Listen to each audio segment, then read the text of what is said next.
No primeiro sermão que eu apresentei aqui nesta noite, eu procurei mostrar a vocês que o Espírito Santo alcança pessoas em todas as épocas e usei como exemplo um do primeiro século e outro do século XIX.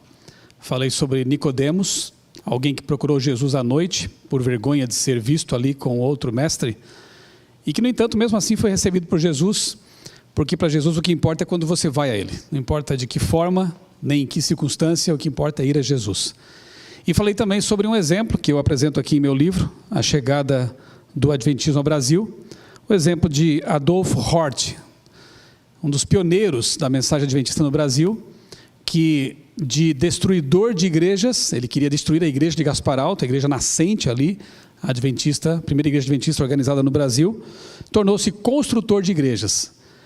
E eu então refleti com vocês, se você perdeu eventualmente esse primeiro momento da vigília, ficará gravado aqui no canal do NASP Campo São Paulo. Eu procurei então mostrar que o poder do Espírito Santo é realmente algo maravilhoso. Ele transforma pessoas de perseguidoras em perseguidas, e de perseguidoras em pessoas que constroem, de destruidoras em construtoras, transforma pessoas que antes eram chamadas de filhos do trovão, como João, em pessoas que depois são conhecidas como discípulas do amor. Ele pode fazer isso, continua fazendo isso, e vai fazer isso em sua vida também. Eu quero agradecer aqui ao Grupo Prisma pelas músicas. Vocês me transportaram no tempo agora. Eu me converti lá nos anos 90, e na época eram essas músicas que eram tocadas, que eu ouvia muito em fitas cassete, lembram disso? E realmente, um milagre, esta agora aqui, que coisa mais linda, né? E realmente eu pude voltar no tempo, vocês acabaram proporcionando para mim, inclusive um clima perfeito para o que eu vou falar agora. Eu quero falar um pouco do que Deus fez e tem feito em minha vida. Eu quero contar aqui brevemente um pouco do meu testemunho de conversão. Eu nasci nessa cidade aí, Criciúma, Santa Catarina, fica no sul do estado de Santa Catarina. Ali só para terem uma ideia do mapa, né? Estudei na capital, ali mais acima, Florianópolis, mas nasci ali ao sul, quase pertinho ali da divisa com o Rio Grande do Sul. Bom, em 1988, eu posso dizer assim que eu tive uma espécie de primeira conversão. E lembra que eu meditei com vocês aqui no primeiro sermão, que nem sempre é possível a gente conseguir pontuar o momento em que houve uma mudança, né, radical em nossa vida. É um processo. E eu creio que mesmo no catolicismo, Deus já estava me preparando, né, aos poucos. E neste ano ali, pode voltar na tela mais uma vez a foto, eu fui convidado a fazer parte ali de uma encenação de Natal na Igreja Matriz São José em Criciúma. Eu era muito tímido. Ali eu tinha meus 15 anos. 14 para 15 anos. E eu disse assim para aqueles que me convidaram: eu preciso falar alguma coisa nessa encenação? Não, você só vai entregar um presente para Jesus, você vai ser um rei mago e depois você sai de cena. Com essas condições eu aceitei. Não precisava falar mais nada, né? Então, ok. Mas graças a esse convite, eu comecei a me envolver mais com atividades da igreja católica. Eu ingressei num grupo de jovens, ali está a foto com alguns dos meus amigos daquela época, o grupo de jovens Gênesis, tenho ótimas recordações daquele tempo, foi uma bênção sim em minha vida. O grupo de jovens me protegeu de uma série de más influências, maus hábitos, nós fazíamos muita atividade comunitária, enfim, foi um momento muito especial de minha vida. E com isso comecei a me envolver mais e mais com a igreja. Ali já estou falando, quer dizer, já perdendo um pouco da timidez e apresentando ali, representando ali o apóstolo João. E numa certa ocasião fui crucificado também, inclusive. Foi naquele momento em que fazem a celebração da Páscoa, né? A Via Crucis. No ano anterior tinha sido soldado, eu bati no Jesus e no ano depois eu apanhei do soldado porque a gente inverteu os papéis. Sabe, nesse momento aí, em que eu estava amarrado à cruz, eu posso dizer assim que tive uma experiência com Deus no seguinte sentido: eu amarrado, não estava pregado obviamente, as marcas vermelhas na roupa eram ketchup, não eram sangue. E eu fiquei pensando como nunca antes em minha vida no que Jesus tinha feito por mim, no sacrifício dele. Ele tinha morrido mesmo, de fato, eu estava apenas encenando. E mesmo assim, já foi uma coisa muito marcante. Eu acho que pela primeira vez na minha vida, eu pensava seriamente no sacrifício de Cristo por mim. E tomei a decisão, naquela ocasião, de ir para o seminário estudar teologia para ser padre. A foto do seminário está ali na tela, o seminário católico lá de teológico de Tubarão, uma cidade próxima à minha. Fiquei uma semana lá fazendo um estágio, eu tinha 15 anos, como já disse, e graças a Deus um padre muito sábio e sensato me disse o seguinte: Michelson, você ainda é muito jovem, 15 anos, volte para casa, termine o ensino médio, namore, conheça um pouco mais da vida, e depois, se você ainda sentir no coração esse desejo, essa vocação, volte e nós vamos aceitá-lo aqui como seminarista. Eu conheci minha esposa e, não, isso foi um pouco depois. Na verdade, eu não voltei, porque algumas coisas aconteceram nesse período aí entre os 15 e os 18 anos. E o que eu vou contar para vocês, então, daqui para frente é o que aconteceu para eu não voltar para o seminário, na verdade. Vamos lá. O fato é que, nessa época, eu era parte, como vocês viram, de um grupo de jovens que adotávamos a chamada teologia da libertação, que, na verdade, era uma espécie de marxismo cristianizado. Na época eu não sabia, depois eu fui saber, ou um cristianismo marxizado, ou coisa assim. Na verdade, havia dois mentores que praticamente dominavam meus pensamentos e era como uma diretriz, digamos assim, filosófica, que eram Marx e Darwin. Eu escrevi um livro com 15 anos, graças a Deus nunca foi publicado, porque além de muito ruim, não reflete de forma alguma mais o que eu penso hoje, né? Projeto Alpha era uma ficção científica e tinha como personagem principal justamente o próximo passo da evolução humana. Então, só para vocês terem uma ideia de como eu realmente já fui darwinista, graças a essa teologia da libertação também fui marxista. Enfim, eram essas as ideias que dominavam meus pensamentos naquela época. E aquela foto que, pode pôr de volta a tela ali, é a Praia do Rincão, uma praia que fica próxima da minha cidade natal. E eu me lembro que na adolescência, muitas vezes eu ia caminhar nessa praia e gostava de ficar ali na hora do pôr do sol, me deitava na areia, ficava olhando para o espaço, vendo as estrelas aparecerem ali no espaço. E me lembro que muitas vezes eu me perguntava coisas como: de onde veio tudo isso? Por que eu estou aqui neste mundo? Para onde vai tudo isso? Veja, eu era bem envolvido com a Igreja Católica, mas nunca tinha ouvido falar em volta de Jesus, por exemplo. E coisas assim, né? Vida eterna. Na verdade, a nossa teologia era apenas para aqui e agora, resolver as coisas por meio de revoluções culturais, sociais, né? Falava-se muito em implantar o reino de Deus na terra, mas ninguém sabia muito bem como. Por via política, talvez.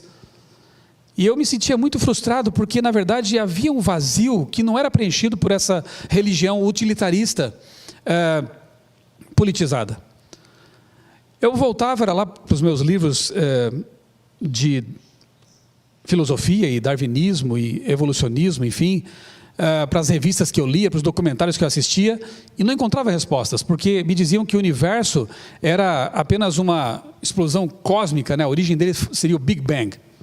Hoje eu entendo que até esse modelo está muito mal explicado pela mídia popular e pelos divulgadores científicos. Mas enfim, a ideia que eu tinha era essa: Big Bang, o fim de tudo não sabia como seria, não sabia se teria fim.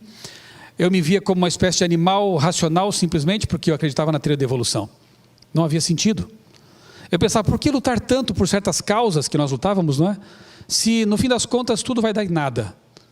Eu entendia, pelo que eu já havia lido, que o universo, no fim das contas, teria fim, ou numa expansão contínua que não haveria, que não seria cessada, e toda a energia do universo ficaria indisponível, seria transformada e seria talvez uma sopa de partículas sem energia, no fim das contas. Ou então, o universo poderia se contrair novamente e aí, quem sabe o Big Crunch, como dizem alguns, né, seria o fim de tudo.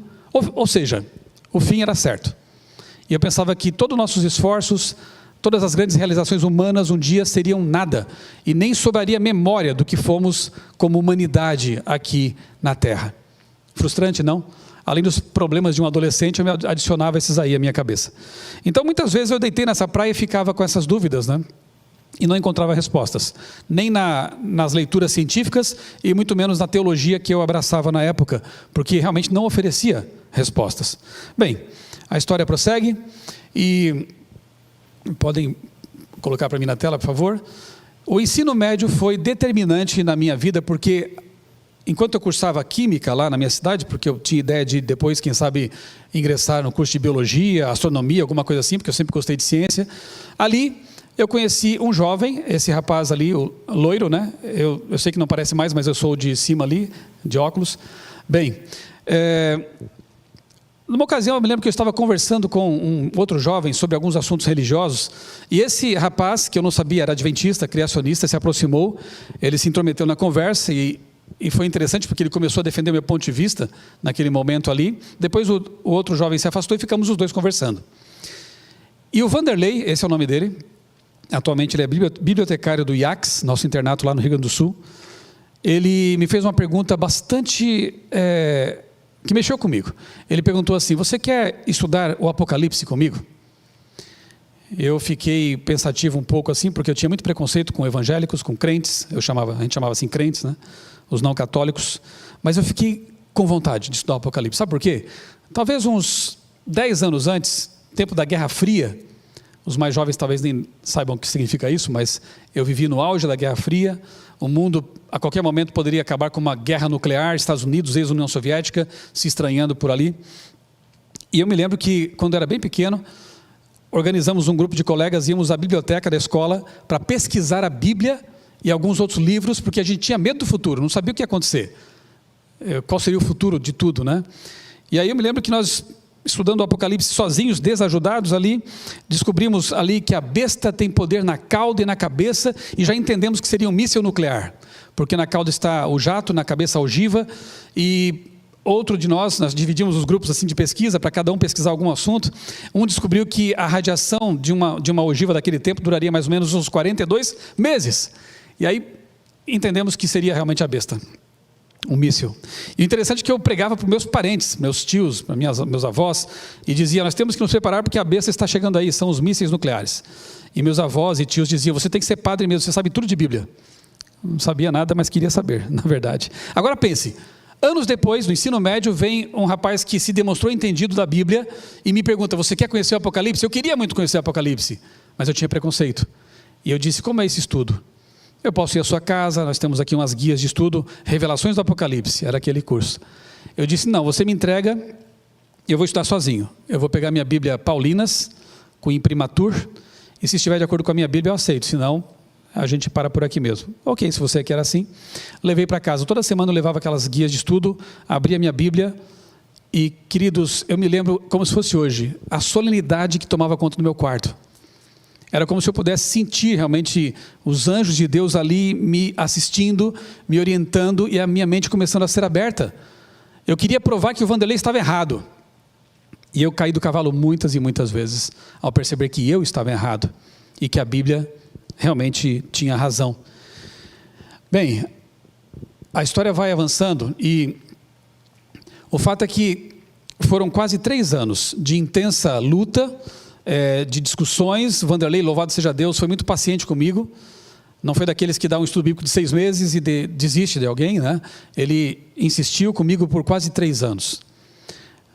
Foi uma verdadeira amizade, né? Isso que, na verdade, contou muito, né? Amizade, orações, persistência. Tem um lado bonito dessa história também, que depois, já trabalhando na CPB, eu fui fazer uma reportagem, uma matéria sobre oração intercessória. E eu pensei: vou entrevistar o meu amigo Vanderlei, entre outros personagens. E eu liguei para ele e perguntei: Vanderlei, pensa numa história bonita de oração intercessória para eu colocar aqui nessa reportagem, nessa matéria. E ele falou assim: eu tenho uma história muito bonita, mas você não vai poder colocar. Sabe por que não? Porque ela envolve você. Vai ficar estranho você escrever sobre você mesmo. Conta para mim então.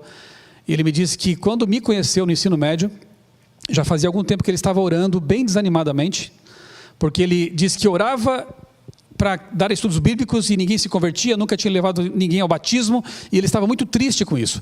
E ele não tinha jovens na igreja para poder trabalhar junto e dar estudos e trabalhar de forma missionária. E ele disse que eu tinha sido a resposta às orações dele, porque depois que eu fui batizado, nos tornamos uma dupla missionária também. E eu, de fato, não publiquei isso no artigo, mas guardo no coração até hoje essa história da importância da oração intercessória e de você lutar para trazer uma pessoa aos pés de Jesus. Não desistir dessa pessoa. Bem, ainda naquele período em que eu estava relutando, praticamente ali 3 anos, fiz todos os estudos que a igreja possuía na época e não queria ceder realmente aos apelos do Espírito Santo. Eu queria meio que ficar com um pé lá e um pé cá, enfim, essa condição aí. Eu me lembro que o Vanderlei me convidou uma certa ocasião para nós fazermos um trabalho missionário num bairro de Criciúma, fica num local bem alto, uma montanha, e nós então íamos ali a pé até aquele bairro, chegávamos lá cansados, suados, né, no verão, e eu me lembro que nós fizemos várias pesquisas bíblicas, né, de casa em casa, batendo de porta em porta, Vanderlei já me discipulando, isso que é bonito também, ele mal sabia o que estava fazendo, mas estava fazendo já discipulado. Só que naquela tarde ninguém aceitou o oferecimento de estudo bíblico. E foi muito estranho, porque segundo o meu amigo, de vez em quando alguém aceitava, né, estudar a Bíblia com a gente, ou era comum aceitarem, né. Nós voltamos para casa bem tristes, assim, cansados, sentamos numa pedra à beira do caminho, me lembro até hoje. E eu perguntei, Vanderlei, o que aconteceu? Nós fizemos exatamente como você me ensinou, nós batemos a porta, demos um passinho para trás, fomos simpáticos com as pessoas, né, enfim, e o que houve? Ele olhou para mim, assim, no fundo dos meus olhos e disse assim, você não sabe mesmo, tem certeza? Você ainda não guarda o sábado, você ainda está bebendo cerveja, e é fato, de verdade. Você não pratica o que você crê. Como Deus pode usar você poderosamente se você não vive o que você já crê e já entendeu pela palavra? Aquilo foi uma facada, né? Foi uma pancada, literalmente. Eu entendi que era verdade. Ele tinha toda a razão. Como eu podia ensinar algo que eu não estava vivendo? Eu vou contar para vocês aqui 3 coisas marcantes que aconteceram para que eu tomasse finalmente a decisão de aceitar a Cristo como meu Salvador e Senhor. A segunda foi um acidente com o carro do meu pai, esse Uno 1992, primeiro carro da família 0 km. Até então meu pai só tinha carros usados, né? Ele trocava de carro de quando em quando. Ele comprou o primeiro carro zero. Eu tinha... aí não tinha carta de motorista ainda, e de vez em quando eu lavava o carro do meu pai e pedia para dar uma voltinha, como alguns jovens costumam fazer, né? Uma voltinha no quarteirão, mas acabava dando uma volta na cidade inteira, enfim.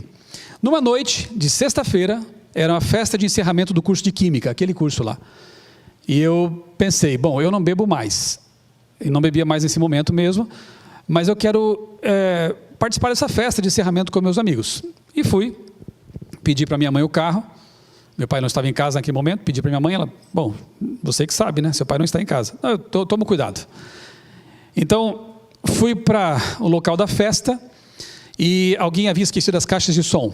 E eu me dispus a buscá-las. Queria andar mais com o carro, né? Era novo ainda no volante, a gente sempre quer andar um pouco mais.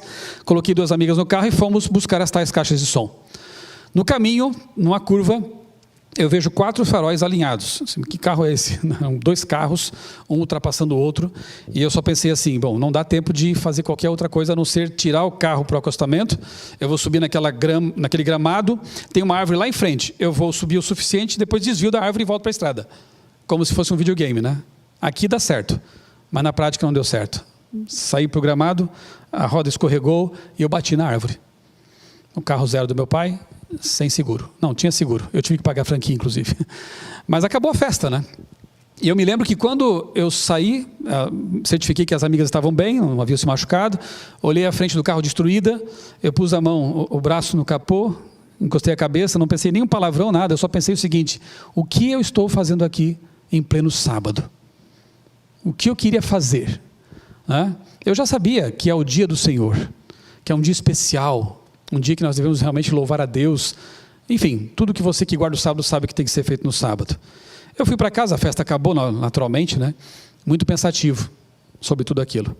E a terceira experiência, que realmente foi determinante na minha conversão, coisas que Deus foi permitindo. Eu era cinéfilo, né? A minha diversão maior era ir à missa das 7 às 8 horas, correr para o cinema para assistir todo domingo um filme com os amigos. Eu tomei a decisão de não mais fazer isso e me despedir, assistir ao último filme no cinema. Foi esse aí, Ghost. Que escolha eu fiz, né? Bem, assisti ao filme, curiosamente, saí emocionado ali do cinema, embora eu soubesse que era tudo antibíblico, porque eu já tinha estudado muito bem a Bíblia sobre isso, sobre o estado do ser humano na morte, mas aí que está o poder da indústria cultural, da mídia, né? Ela toca nossos sentimentos, independentemente de nossas razões para aquilo ali. E me dispus a levar uma amiga até a casa dela, porque já era tarde, era inverno em Criciúma costuma fazer 1 grau, 0 grau até à noite, né? Estava bem frio, me lembro que estava com um blazer de lã, fui levar minha amiga até a casa dela. No caminho, ela me contou que estava tendo umas experiências muito estranhas com o pai. O pai estava incorporando o espírito da avó que havia falecido. E que falava coisas impressionantes, que só ela sabia. Claro que Satanás também sabe de tudo isso, né? E agora eu pensei, o que eu faço, né? Eu sei a verdade, eu já estudei a Bíblia. O que é pior? O espírito de um morto está aparecendo ou o próprio Satanás? O que eu vou dizer para ela? Mas eu pensei, eu tenho que contar a verdade. E comecei a dar um estudo bíblico para ela enquanto caminhávamos até a casa dela. Nunca havia me acontecido o que naquela noite aconteceu. Eu senti como se uma mão pesada apertasse meu peito, perdi o fôlego, comecei a suar frio, mesmo naquele frio do inverno, e um pavor tomou conta de mim.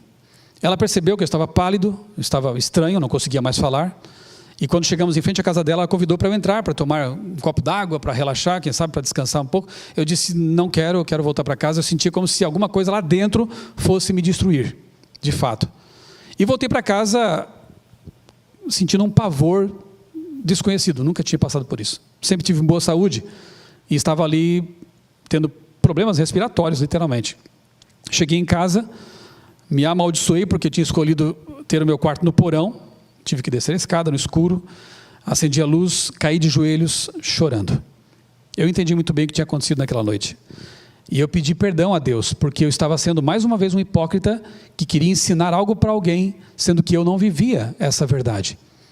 E eu me lembro que eu orei assim, Senhor, eu sei que Tu me protegeste a despeito de tudo o que eu tenho feito de errado, porque o diabo tentou me matar, tentou me destruir, e mesmo assim Tu me protegeste. Me perdoa, Senhor, me ajuda, me dá forças para que eu possa tomar a decisão final, que eu tenho tanto adiado. Depois de orar eu senti um pouco de paz, tranquilidade, mesmo assim dormi com a luz acesa. Bem, o que acontece é que, aí está a luta com o inimigo, eu lutei literalmente com o inimigo, isso não foi nada agradável. Acontece que naquela semana então, eu realmente percebi que eu precisava entregar a minha vida a Deus. O Vanderlei me convidou a ir à Igreja Adventista Central de Criciúma, estava vazia, era uma sexta-feira à noite, estava pernoitando na igreja um obreiro bíblico, um homem de Deus, um homem muito consagrado, que estava lá fazendo trabalho evangelístico. E eu me lembro que naquela noite, os três sozinhos, nos ajoelhamos na igreja, e aquele homem fez uma oração poderosa. E naquela noite, eu finalmente cedi, entreguei meu coração a Jesus, e passei a desfrutar de paz, e perceber que realmente era melhor viver desse jeito, porque eu tinha adiado tanto tempo. Por isso que nessa noite eu quero dizer para você, não demore, não adie, não lute com Deus. A melhor coisa que você faz é se render, é saber que você pode contar com um Deus Todo-Poderoso que vai lhe dar vitória. E essa coerência entre prática e crença nos traz paz interior. A incoerência é que nos torna pessoas desajustadas, pessoas infelizes. Portanto, nós só temos de duas uma escolha. Ou realmente largamos tudo e vivemos conforme a carne quer, ou nos entregamos a Deus e aceitamos a sua proposta de vida, que sem dúvida é a melhor de todas. É a única realmente que nos traz satisfação. Acontece que a luta não parou por ali. E eu percebi que eu precisava mudar algumas coisas para que o Espírito Santo pudesse realmente falar claramente à minha mente e ao meu coração. 2 exemplos apenas para vocês, porque isso é uma luta de uma vida, na verdade, né? Eu tinha hábitos assim, muito intemperantes. E aí na tela vocês podem ver alguns. Eu sou do Sul. O povo lá gosta daquele artigo que está na tábua, né?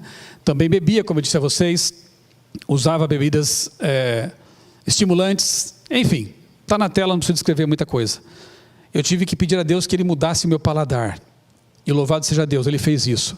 Outra mudança tinha que ver com alimento mental. Veja na tela ali o que ocupava todo o meu tempo. Eu cheguei a ter mais de 2.000 gibis desses Marvel, DC, né? Eu era um leitor inveterado de histórias em quadrinhos, de livros de ficção científica, e portanto, pensem, para quem estava acostumado com esse tipo de literatura, começar a ler a Bíblia não foi fácil. Eu entendo você que diz que, olha, eu não consigo, é complicado, eu entendo. A Bíblia não tem desenho, não tem quadrinhos, né? É um texto antigo, é um texto denso, mas eu entendi que a Bíblia é a carta de amor de Deus, e que o Espírito Santo iria falar sempre, cada vez mais a mim, por meio dessa leitura.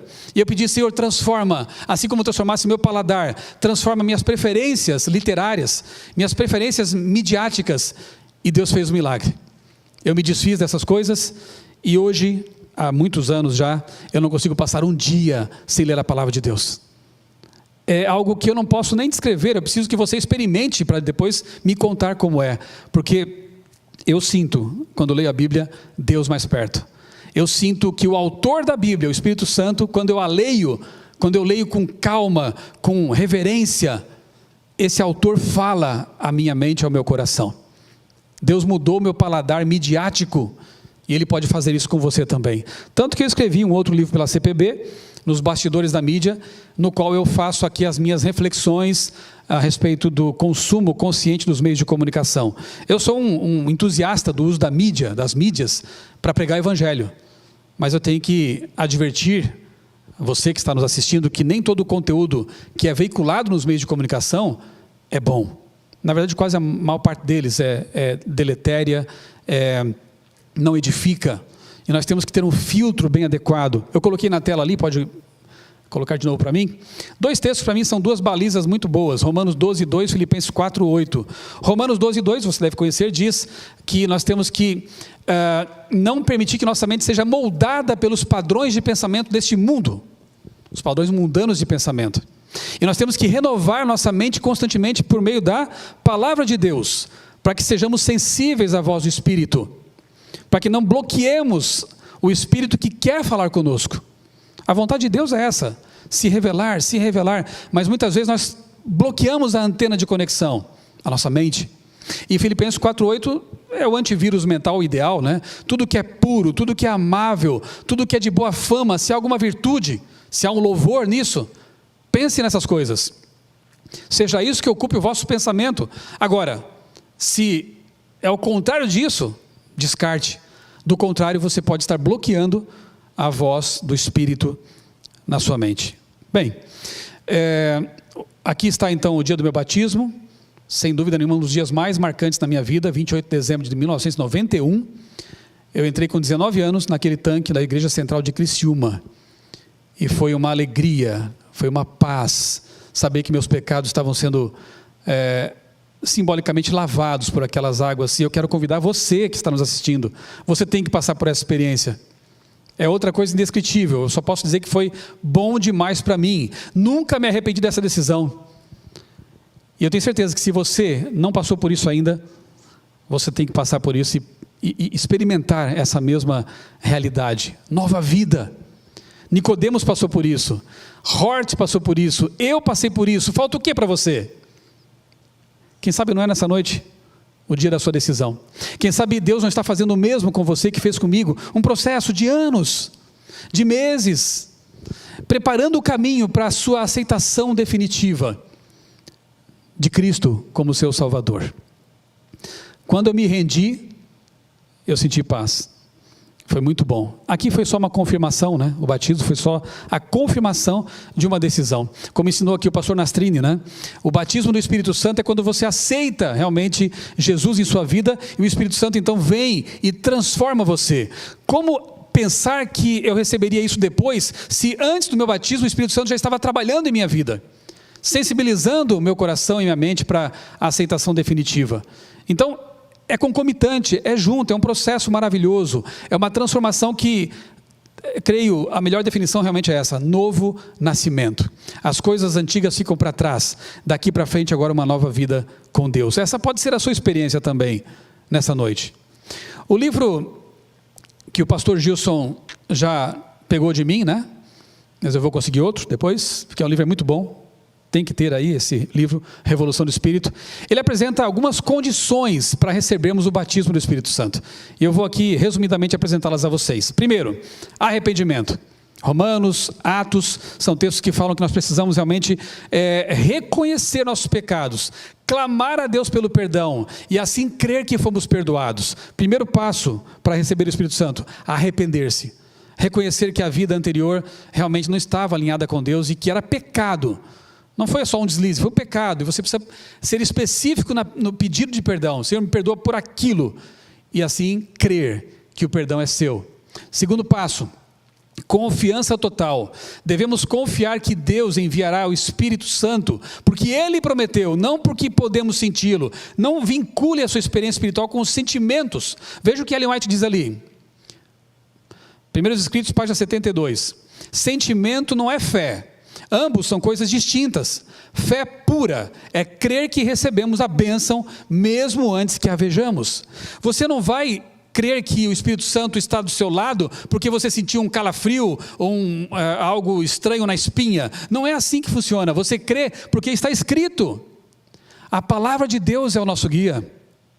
Deus empenhou sua promessa aqui, e se Ele diz que vai batizar você com o Espírito Santo, e você pediu essa bênção, você abriu o caminho para receber essa bênção, creia que ela é sua, não vincule isso com os seus sentimentos. Amanhã eu posso acordar de mau humor, e aí? Quer dizer que Deus não me ama porque eu estou de mau humor? Não. Depois de amanhã eu posso acordar feliz. É questão de química mental, cerebral mesmo, né? E aí, hoje então eu estou pleno de Deus, do Espírito. Não é assim. O coração do homem é enganoso. Você tem que crer no que está escrito, a despeito das circunstâncias e de seus sentimentos. Deus promete, Ele cumpre. E eu aceito, eu creio. Então, confiança total é o segundo passo para você receber o batismo do Espírito Santo. Terceiro passo, obediência. Não basta crer, você tem que então agir de acordo com o que você crê, alinhar sua vida a essa verdade. Atos capítulo 5, João capítulo 14, falam disso. Quarto ponto, anseio de partilhar. Eu queria ler o texto aqui, mas eu vou contar a história, vocês conhecem, para ganharmos tempo, né? Lucas 11, 5 a 13. Aquela história em que um amigo bate a porta de outro para pedir pão no meio da noite. Hoje talvez a gente possa pensar assim, mas qual é o problema de você abrir a porta e entregar pão? As casas naquele tempo eram, especialmente dos mais pobres, eram pequenas. Geralmente tinham 2 pisos, 2 pavimentos. Embaixo ficavam até os animais, alguns animais que eles guardavam, colocavam uma tranca pesada na porta e em cima um colchão bem grande em que a família se deitava para dormir. Ou seja, para você levantar à noite para atender uma pessoa à porta, você tinha que acordar talvez metade da família, perturbar os animais, enfim, era um transtorno tremendo. Amigo, pode ser de manhã? Não, eu preciso de pães agora. Só que o detalhe bonito dessa história é que ele não queria para si. É porque uma outra pessoa forasteira tinha chegado à casa dele e ele não tinha pão. Ele foi importunar o amigo para buscar pão para outra pessoa. E esse quarto passo tem que ver com a nossa autodoação, o nosso importunar, entre aspas, Deus, para que possamos oferecer a bênção para outras pessoas. Resumindo, seja um missionário. Ellen White diz que aquelas pessoas que somente oram e não trabalham pelo semelhante, em algum momento deixam de orar. Porque se há alguma coisa que nos faz dependentes de Deus, é trabalhar pela salvação do semelhante. Porque nós vamos orar por ele, nós vamos depender de Deus para ensinar alguma coisa a essa pessoa. Então, importune Deus, que daí já é o quinto ponto aqui dessa nossa... Pode passar para mim ali? Olha só que texto bonito esse aqui. O Espírito Santo virá a todos os que suplicam pelo pão da vida, com o intento de reparti-lo com os semelhantes. Então, se você ansiar o pão para partilhar, você vai receber o Espírito Santo. E aqui, ainda no mesmo texto, né, a intercessão persistente. Devemos importunar Deus com nossas súplicas, até percebermos quão importante isso é para a nossa vida. O nosso coração necessita de persuasão pela insistência. Essa insistência não é para que Deus se convença. Você sabe disso. Na verdade, é para que nós percebamos o quanto somos dependentes de Deus. Ele se compara a alguém que vai ser importunado nessa história. Mas Deus tem maior prazer em atender, em resposta à nossa oração de fé, dar-nos aquilo que Ele quer nos conceder, que é justamente o seu Espírito. Outro ponto, honrar o templo do corpo. Eu aprendi isso lá no passado, né? Quando da minha conversão. 1 Coríntios capítulo 6, 19 e 20, você conhece bem esse texto? Nós somos templo do Espírito Santo. E como tal, nós temos que entender que nosso organismo, nosso corpo, que nos foi dado graciosamente por Deus, é sagrado. O Espírito Santo quer habitar em nós, quer tomar conta de nossos pensamentos com a nossa permissão, porque Deus nunca viola isso. Ele convida, nós até meditamos aqui em outra ocasião sobre Apocalipse 3:20, né? Ele está à porta e bate. Se você abrir, Ele promete entrar em sua casa e cear com você, mas Ele nunca força. Agora, se você permitir, Ele fará a limpeza necessária. Portanto, cuidar da saúde física e mental é algo importante também para que possamos receber o Espírito Santo, ter essa experiência de conexão com Deus. Tudo que prejudica o nosso corpo prejudica a mente, prejudica o cérebro, o hardware.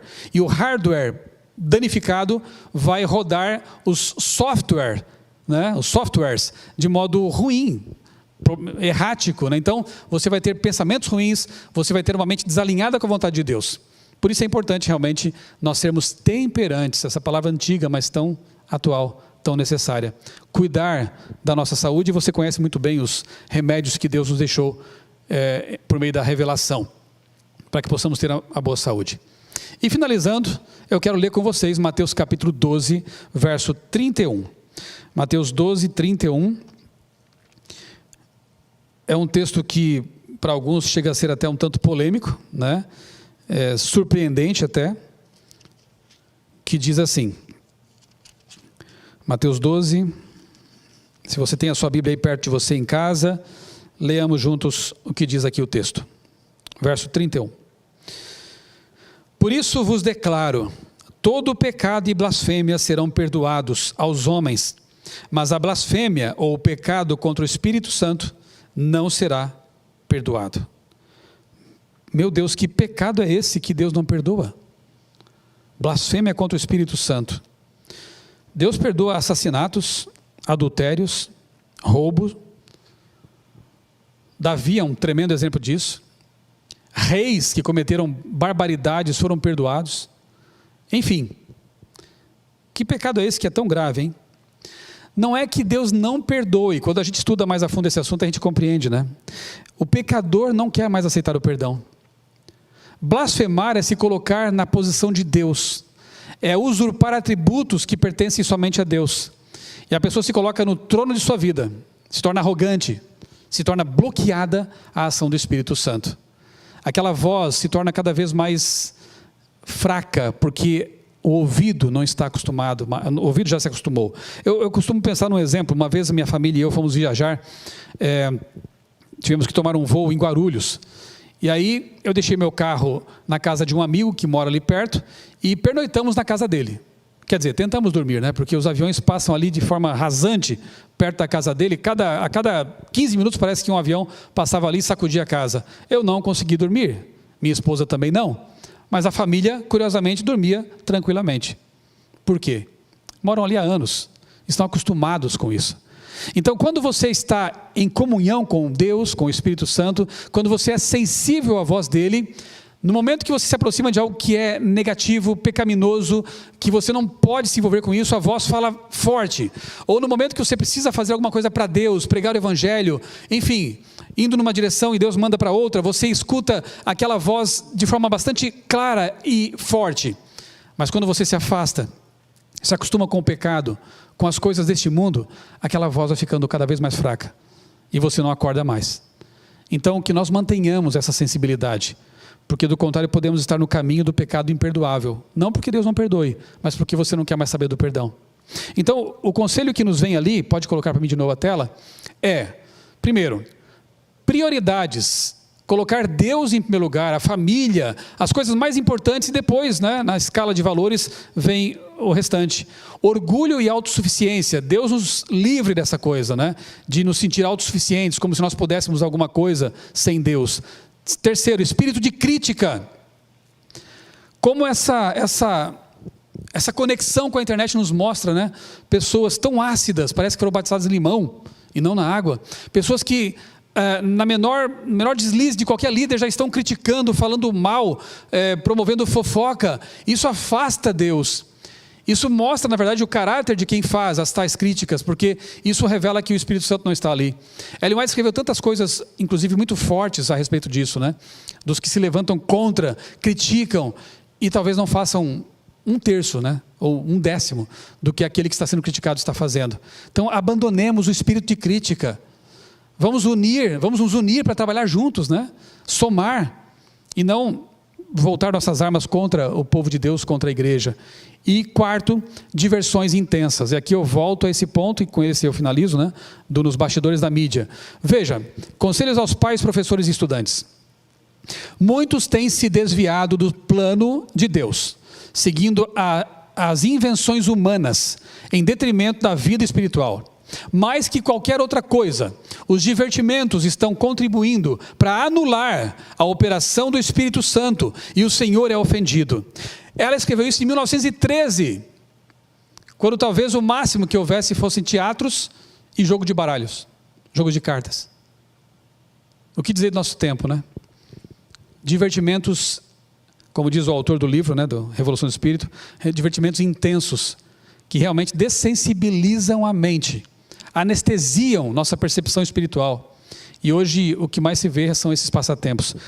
Eu vejo uma coisa muito positiva com essa pandemia, a despeito da tristeza por mortes e doenças e pessoas sofrendo, uma consequência positiva e uma bem negativa, eu quero pôr aqui na tela para vocês. Uma positiva, essas vigílias aqui, por exemplo. Nós fizemos ontem à noite, 3 amigos pastores e eu, mais um capítulo ali da nossa live de sextas-feiras sobre o Apocalipse. Nós tínhamos mais de 2.000 pessoas acompanhando das 7h30 às 10 da noite. Isso é um milagre. Nós temos aqui nessa vigília cerca de 70.000 pessoas acompanhando pelas redes sociais. Isso é um milagre. Em pleno sábado à noite, né? Isso é algo de Deus, com certeza. Por outro lado, a notícia triste ali embaixo, uma das, né? Coronavírus, consumo de pornografia aumenta durante a quarentena. É urgente falar sobre isso. Então há pessoas, o mundo sempre se divide assim, né? Infelizmente, há pessoas que estão buscando Deus mais intensamente e algumas se entregando ao pecado mais intensamente. Em que grupo você quer estar? Que tipo de pessoa você quer ser? Um Nicodemos moderno? Um Adolf Hort moderno? Quer experimentar o poder do Espírito Santo em sua vida, transformando seus gostos, suas percepções, impulsionando você para uma missão e mais, preparando você para a vida eterna? A escolha é sua. Eu quero encerrar com 2 textos, 2 citações, uma de Jung e outra de Ellen White.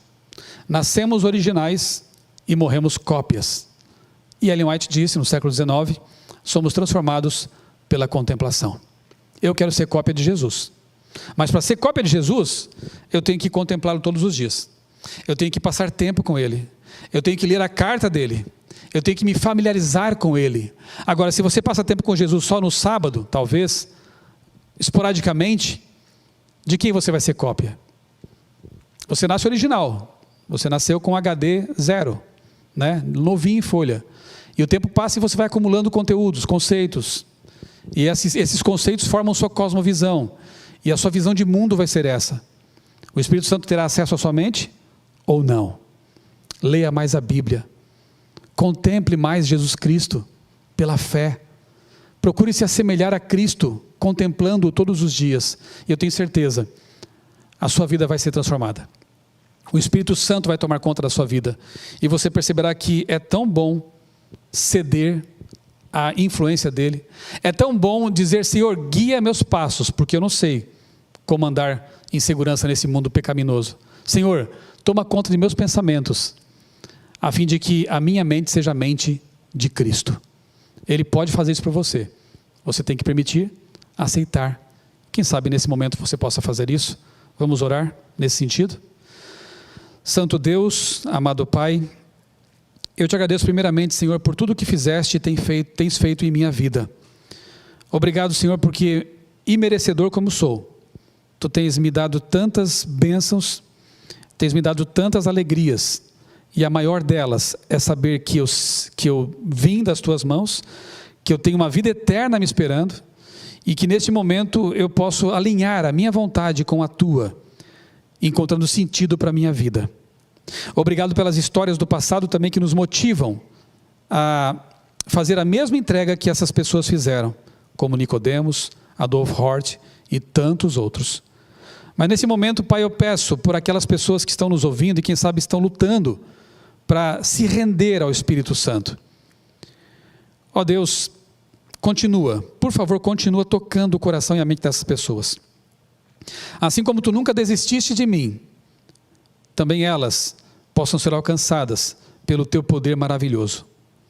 Ó Deus, ouve o clamor de cada coração que nesta hora, neste momento, está angustiado, quem sabe porque enfrenta vícios, porque enfrenta barreiras para se entregar a Ti.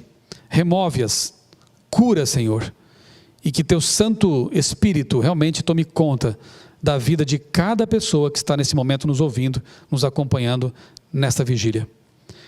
Que no céu, se não aqui, possamos ver muitos milagres que foram operados nesta noite, para todo sempre.